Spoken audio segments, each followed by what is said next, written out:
اندر جھومی نہیں نا، اس نے محفل سے کیا لیا؟ اللہ اکبر. جس کا دل دف نہ بن جائے، اللہ اللہ پہ نہ دھڑکے، اتنا بے چین نہ ہو جائے کہ اٹھنے کو جی چاہے. اللہ اکبر.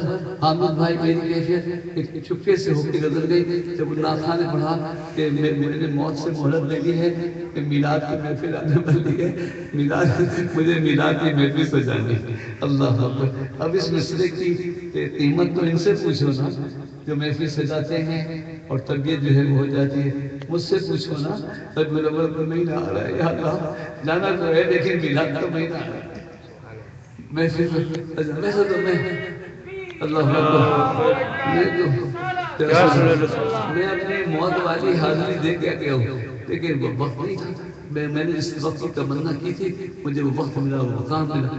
میں ایک شروع سے تمنا تھی کہ 63 سال عمر ہو اور رمضان شریف کا مہینہ ہو، جمعہ ہو اور لیلۃ القدر کی شب ہو اور حضور کی چوکھٹ ہو.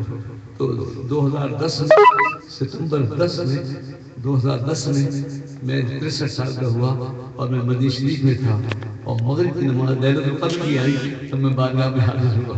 اللہ اکبر. اور چوکھٹ کی جگہ رش ہوتا، جگہ نہیں ملی، باہر تھی. ایک صاحب آئے، اس کو پولیس والے سستا دے دیا. میرے دل میں بڑا ہوا، میں نے کہا دیکھو یہ لوگ اجنبیوں کی قدر نہیں کرتے نا، میں پاکستانی ہوں نا، مجھے اندر نہیں آنے دیا اور اس کو اندر جانے دیا. یار وہ آدمی کوئی باخبر تھا، وہ اندر سے واپس آیا وہ کہنے والا تعال ہے اندر آ جاؤ آپ اندر. یا وہ باخبر تھا یا کوئی اور باخبر ہستی موجود ہے نا. نعرہ تکبیر، نعرہ رسالت، نعرہ حیدری، نعرہ غوثیہ. میں نے اپنے بدگمانی بتائی کہ مجھے لگا دیکھو مجھے نہیں جانے دیا تو خیر. لیکن جب وہ آگے بات میں نے کری مجھے بہت اچھی جگہ مل گئی ہے. بچپن سے تمنا تھی کہ ان کی چوکھٹ ہو، اپنی جمی ہو.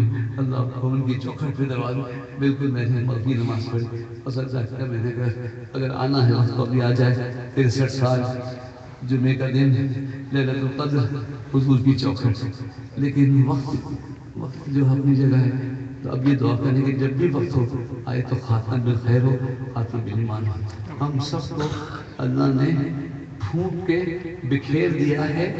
ہم لوگ ابھی فراق میں ہیں. ہم بھائی ابھی ہم لوگ فراق میں ہیں اور وصل کا انتظار ہے. وصل کا انتظار ہے.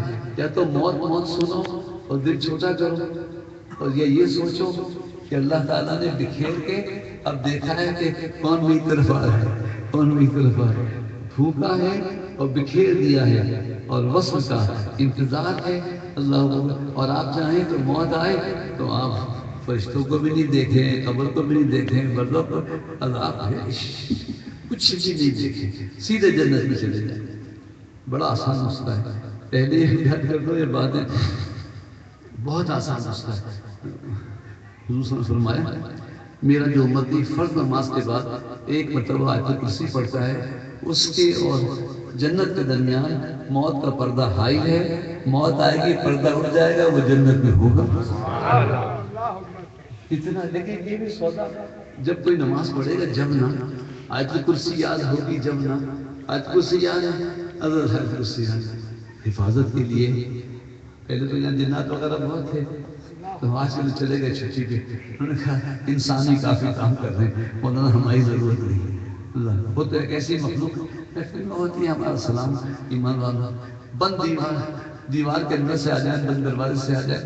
اب بتاؤ اگر جنات اپنی شرارت پہ آ جائیں تو عورتوں کی عزت بچے، تمہارے بچے زندہ بچے. لیکن وہ کہتے ہیں مولانا ہمیں تو اتنی ہم نظر نہیں آتے لیکن ہم اتنا نہیں ستاتے اتنا یہ سامنے انسان ایک دوسرے کو مار رہا ہے. اللہ کوئی خاتون گلی سے گزر نہیں سکتی ہے کہ نظر نہیں اٹھتی کون جا رہی کیا ہے. اللہ یہ انسان ہے. اور جو کچھ پشاور میں ہوا اس پہ تو حیرت ہی ہے. چنگیز خان نے ایسے نہیں کیا اور حضرت توحید میں کچھ پتہ نہیں پہلے بیان کیا. اور ایک بچے نے تو رلا دیا، وہ چھوٹا بچہ زخمی ہو کے بچا ہے تو اس نے اپنی ماں سے کہا مما وہ جو انکل مار رہے تھے نا وہ اللہ اکبر کا نعرہ لگا ہے، انہوں نے ہم کو کیوں مارا؟ وہ اللہ اکبر کہہ رہے تھے، ہم کیوں مارا؟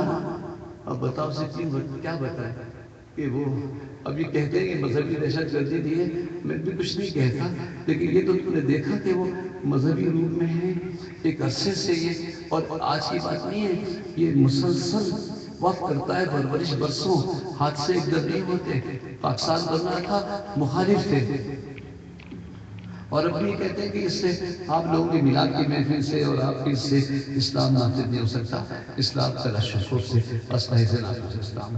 اللہ اکبر۔ ہم کہتے ہیں برصغیر پاک و ہند کے مسلمان، سب کانٹیننٹ انڈیا پورا، یہاں کے مسلمانوں کی مثال دنیا میں نہیں ملے گی۔ 36 37 40 47 بہار، بنگال، دہلی، نہیں سرحد پنجاب، ایسٹ پنجاب، یہاں کے مسلمانوں ایک مثال بتا دیجئے کہ کسی مسلمان نے مسلمان کے منہ پہ تھپڑ بھی مارا ہو، کسی مسلمان نے مسلمان کے منہ پہ تھپڑ بھی نہیں مارا اور اتنا بڑا ملک بنا دیا۔ اللہ سلام کرو ان کو، تو ان کی دین کو مخالفت کی، اور جب بن گیا تو تبلیغ شروع ہو گئی۔ بھائی ہمارے شرک بہت پھیل گیا، ہمارے شرک بہت پھیل گیا، شرک پھیل گیا۔ اگر تم تبلیغ میں سچے ہو تو انڈیا میں جا کے تبلیغ کرو کہ شرک بہت پھیل گیا، کفر بہت پھیل گیا۔ یہ مسلمان ہے جو اسلام کی خاطر سب کو چھوڑا، جان مال کی قربانی دی ہے، لیکن کیا یہ میلاد شرک ہے، یہ عرس شرک ہے، یا رسول اللہ دینا شرک ہے؟ اللہ اس تبلیغ نے آہستہ آہستہ وہ ذہن بنا دیا کہ یہ مشرک ہے، ان کو قتل کر دو، کافر سے بعد میں لڑیں گے، پہلے ان کو ماریں گے۔ اللہ اکبر۔ لیکن سیدنا صدیق اکبر رضی اللہ تعالیٰ عنہ نے صرف الفاظ نام آپ کو واقعات معلوم ہے، مسلمہ کذاب، نبوت کا جھوٹے دعوے دار، سیدنا صدیق اکبر و قافلہ جو حضور صلی اللہ علیہ وسلم اسامہ بن عنہ کو روانہ کیا، جب لشکر جانے لگا کوئی دور پیدل چلے، کہا ٹھہرو، ٹھہر گئے، کہا کیا حکم ہے؟ کہا مجھے ایک بات بتاؤ، جب تم مسلمہ کذاب سے لڑو گے اور لڑائی ہوگی اور گھمسان میں ایک دوسرے کے آمنے سامنے ہو جاؤ گے تو تم کیا نعرہ لگاؤ گے؟ تو انہوں نے کہا اللہ اکبر۔ کہا یہ نعرہ تو وہ بھی لگا رہے ہیں، وہ اللہ اکبر نہیں کہہ رہے، وہ تو نبوت کا دعویٰ کر رہے ہیں۔ تو انہوں نے حضرت صلی اللہ علیہ وسلم سے پوچھا تو ہم کیا نعرہ لگائیں؟ صدیق اکبر فرمایا، کتاب کا نام ہے بدایہ نہایا، صدیق اکبر فرمایا یا محمد کا نعرہ لگایا، یا مطلب کو پتہ چل جائے کہ غلامان مصطفیٰ کون ہیں۔ تو آج بھی صرف اللہ اکبر کا نعرہ لگے تو ذرا ٹھہر جانا، یا رسول اللہ کا نعرہ لگے تو سمجھ جانا غلامان مصطفیٰ ہے۔ اللہ اکبر۔ یا علی کا نعرہ لگے، یا غوث اعظم کا نعرہ لگے تو سمجھ جانا یہ لوگ ایمان میں کامل ہیں، یہ وسیلے والے ہیں، یہ وسیلے کے بغیر کچھ نہیں ملتا ہے۔ اس نے وسیلے کے بغیر، وہ اللہ ہے لیکن اس نے رسول کو اپنے کلام کا ذریعہ بنائے۔ ایک دفعہ ٹی وی پروگرام سما میں وہ کمپیوٹر جو اینکر تھی وہ اتنا بڑا پرچہ بنا کے لائی، سوال جواب ہے۔ وہ کتب نے پوچھا مجھ سے کہ مولانا حضرت آپ وسیلے کے قائل ہیں؟ مجھے اس پہ سوال جواب ہے۔ میں نے کہا وسیلے کے قائل ہیں؟ میں نے کہا اس کائنات میں جو شے ہے وہ وسیلہ ہے، جو چیز ہے اس دنیا میں، جو بھی چیز ہے، آپ کی مشین میں بھی جو بھی چیز ہے وسیلہ ہے، تو وسیلے کے قائل کیوں نہیں ہو گئے؟ تو لڑکی کہہ دیجیے میرے تو سوال ہی ختم ہو گئے۔ میں نے کہا بات ہے کوئی جہالت کی بات ہے کہ کوئی وسیلے قائل نہیں ہوگا، بغیر وسیلے کی تو کوئی کام بھی نہیں ہوتا۔ آج یہ کہو گے تم حضور کو وسیلہ مانتے ہو، ساری دنیا کو وسیلہ مانو اور حضور کو نہیں مانو، بات ختم ہو گئی۔ اور حضور صلی اللہ علیہ وسلم اچھا بات چلو حضور تک مان لو، لیکن آپ تو پیروں کو مان رہے ہیں، مرشد کو مان رہے ہیں، اصل اس تو حضور کی اتباع ہے، حضور کی غلامی، اصل چیز تو اللہ ہے۔